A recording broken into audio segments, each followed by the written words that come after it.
Welcome, everyone. Ready to dive into Cambodian culture? Always ready. Today, we're tackling the water festival, Bon Am Tuk. An incredible celebration, really captures the spirit of Cambodia. I'm already picturing it. Dragon boats, Tonle Sap River, crowds, Oh, color. it's a sensory overload in the best way. But we're going deeper than just the spectacle. Absolutely. You gotta understand the why behind the what. Exactly. Why is this festival so deeply rooted in Cambodian life? What's the cultural and historical significance? Well, it all starts with nature, specifically the Tonle Sap River. This river, it does something incredible. Okay, I'm intrigued. It reverses direction twice a year. Wait, the river flows backwards? How is that even possible? It's connected to the Mekong River. During monsoon season, the Mekong swells and pushes back into the Tonle Sap. So the Tonle Sap basically expands. Exactly. Floods the surrounding plains. Then as the monsoon ends, It reverses. drains back into the Mekong, signals the start of the dry season. Wow, that's incredible. So the water festival is celebrating this whole cycle. You got it. The end of the monsoon, replenished land, a bountiful harvest on the way. Makes sense. Rice is so important for Cambodia, right? Absolutely. Lifeblood of the country, the Tonle Sap's flooding is essential for the rice fields. So it's like a huge sigh of relief celebrating nature's generosity. Precisely. Recognizing that vital link between water and life in Cambodia. But this connection to water, it goes beyond practicality, right? There's a deeper cultural aspect. Oh, absolutely. It's woven into their culture and spirituality. Okay, now we're talking. Let's unpack the historical significance. Well, we know boat races have been around for a while. I think 12th century, maybe even earlier. Wow, that's a long time. Were they always just for fun? Fun was a part of it, but they were also tied to military exercises, showing off naval strength. Makes sense, showing their power. Right. Some historians even think they might commemorate a naval victory against the Cham people, a powerful rival kingdom back then. So from the very beginning, the water festival, the Tonle Sap, and Cambodia's maritime history are all intertwined. Exactly. And this connection gets stronger in the 19th century during King Norodom's reign. Why that period specifically? Cambodia was trying to assert its independence, amidst colonial pressures. So the festival takes on a new layer of meaning, not just celebrating nature, but also national unity and pride. You got it. And the location of the festival, right in front of the royal palace in Phnom Penh, that adds another layer. I was wondering about that. Why there? Phnom Penh sits where four rivers meet. The Tonle Sap's reversal is very prominent there. So it's a strategic location. Very much so. By holding the festival there, with the palace as a backdrop, the monarchy was making a statement. Linking themselves to the rivers, to the lifeblood of the nation. Exactly. Reinforcing their role as protectors and unifiers of Cambodia. It's like a grand display of political theater, using the landscape and symbolism to bolster their authority. You've hit the nail on the head. These historical and political threads are woven into the very fabric of the festival. Okay, this is already so fascinating. Ancient roots, the Tonle Sap, the monarchy. What else is there to unpack?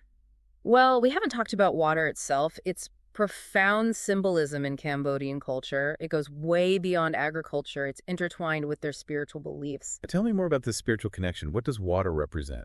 It's seen as a purifying force, cleanses the body and soul, washes away negativity, brings good fortune. I can see that reflected in the ceremonies during the festival, especially those with Buddhist monks. Exactly. Buddhism is so central to Cambodian life, and water plays a big role in their rituals. Purification, blessings, right? You got it. The water festival becomes a way of expressing these beliefs on a grand scale, collective purification, aligning with the Tonle Sap's cycle. Like syncing up with nature and the cosmos, seeking blessings for the year ahead. Precisely. But there's more to it than just Buddhism. There's also animism, the belief in spirits inhabiting nature, like water. So are they honoring those spirits too during the festival? Absolutely. They make offerings to water spirits, asking for protection, blessings, and a good harvest. Wow, it's this incredible blend of beliefs and traditions, not just celebrating nature, but also connecting with the spiritual realm, honoring ancestors, reaffirming cultural identity. You've got it. And we've only scratched the surface. There are so many more rituals, unique regional traditions, and the challenges of keeping this heritage alive in a changing world. I'm hooked. Let's dive deeper into those details next. I want to hear more about the specific rituals and ceremonies that make the water festival so unique. Excellent. We've got some captivating insights coming up. Get ready to explore the richness of this incredible celebration. It's amazing how the Cambodian Water Festival blends the ancient and the modern, you know? It shows how resilient culture can be. Yeah, we've traced it from the Khmer Empire through colonialism to today and still going strong. Exactly. And when you look at the rituals and ceremonies, that blend is even more clear. Like the Sampia Priya ceremony, right? Yes. Moon worship on the second day. I remember reading about that. Something about rabbits and the moon. It's not what you'd expect at a water festival. It is a bit unexpected, but there's this beautiful story behind it, a Jataka tale called the Chidok. A Jataka tale. Yeah, Buddhist stories about previous lives of the Buddha. This one's about a selfless rabbit. Oh, okay, I'm listening.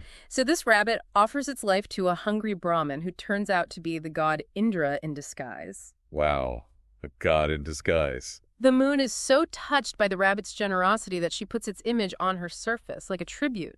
So it's celebrating compassion and selflessness, linking kindness to the cycles of the moon. Exactly. And during Sampaya Priya, people gather under the moonlight, offering fruits that rabbits love. Like what? Bananas, coconuts, that sort of thing. It's a way of thanking the moon, honoring the rabbit, recognizing the connection between all beings. I could just picture it. Families under the moon, sharing these stories and offerings. So powerful. It really is magical. It shows that the water festival isn't just about the excitement. There are these quiet spiritual moments, too. Yeah, it's a celebration of life, of nature, of the human spirit, finding meaning even when things are tough. Beautifully said. And that brings us to another fascinating aspect, the Bonde Bratib, the Festival of Illuminated Floats. Oh, yes. The photos are incredible. Those boats are like floating art lighting up the night. They're spectacular, and the tradition itself is ancient, maybe even dating back to the 8th century. Wow, older than the water festival as we know it today. Exactly.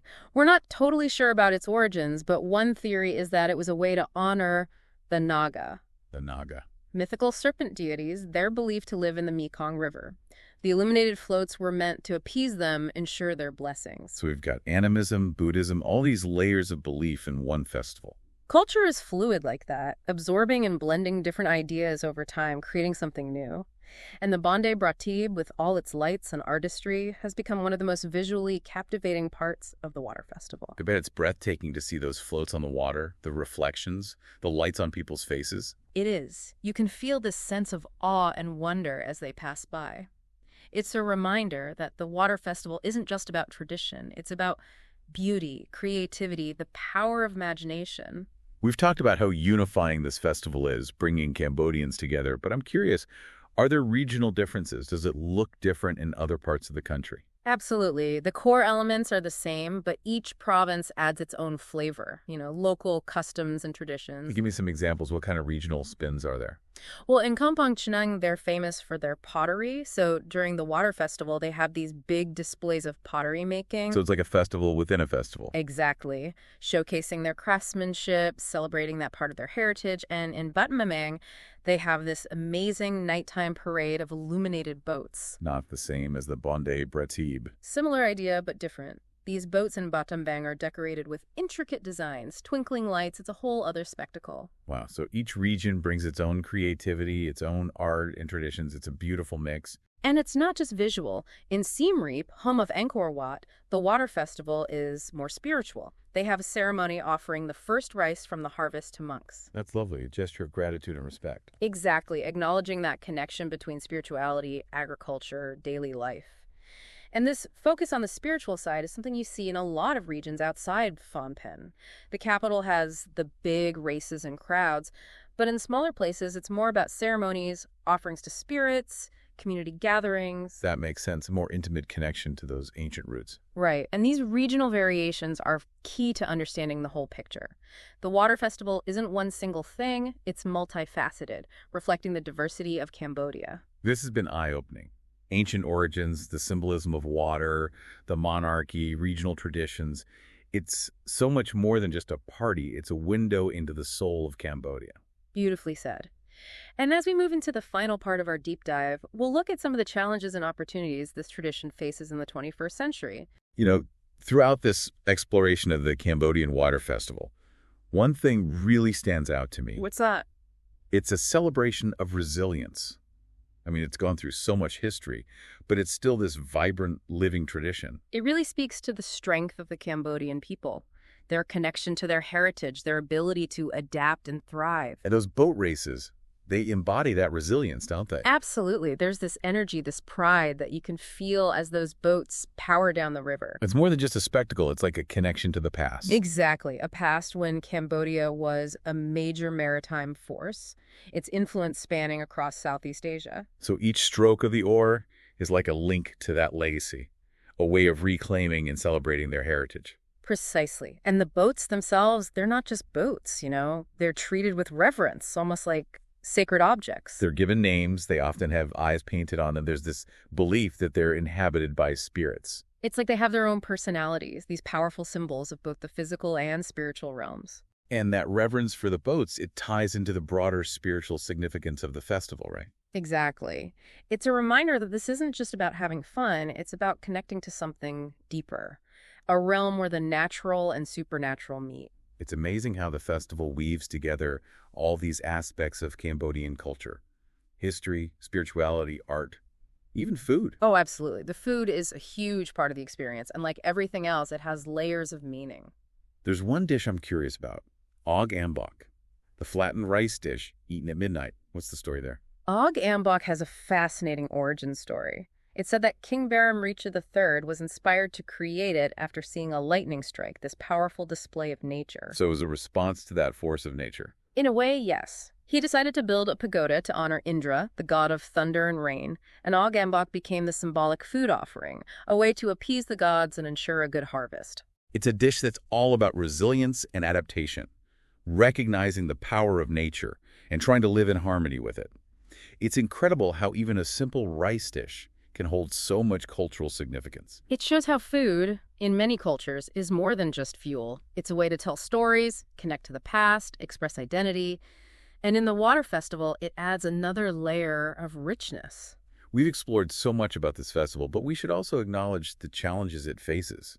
We talked about balancing tourism and cultural preservation, but what other obstacles are there? One of the biggest is climate change. It's a global issue, but it has very real consequences for Cambodia, especially for the Mekong River. The Mekong, the lifeblood of the region, the driver of the tonal sap's reversal, I could see how that would be a major concern. Exactly. Demises upstream, deforestation, unpredictable weather, it's all disrupting the Mekong's flow, affecting the water levels, the balance that's so crucial for the tonal sap. So the very heart of the Water Festival, the celebration of the tonal sap's reversal, is threatened if the Mekong suffers. Precisely. It highlights how interconnected everything is, how cultural preservation and environmental sustainability go hand in hand. It's a reminder that our actions, even those that seem far removed from a place like Cambodia, can have ripple effects across the globe, affecting cultures and traditions we may never even experience directly. It's a call to action for all of us to be more aware, to support efforts that protect both the environment and the cultural heritage of places like Cambodia. Well, this deep dive has been truly eye-opening. I'm leaving with a sense of awe, a deeper appreciation for the power of tradition, the beauty of cultural diversity, and the incredible resilience of the human spirit. The Cambodian Water Festival really embodies all of that. It's a celebration that has stood the test of time, woven from history, spirituality, nature, and the unwavering spirit of the Cambodian people. And it's our shared responsibility to ensure that this beautiful tapestry continues to thrive for generations to come. Thank you for joining us on this incredible journey into the heart of Cambodian culture. We hope it sparked a curiosity in you to explore the world's diverse traditions and appreciate those profound connections between culture, nature, and the human spirit.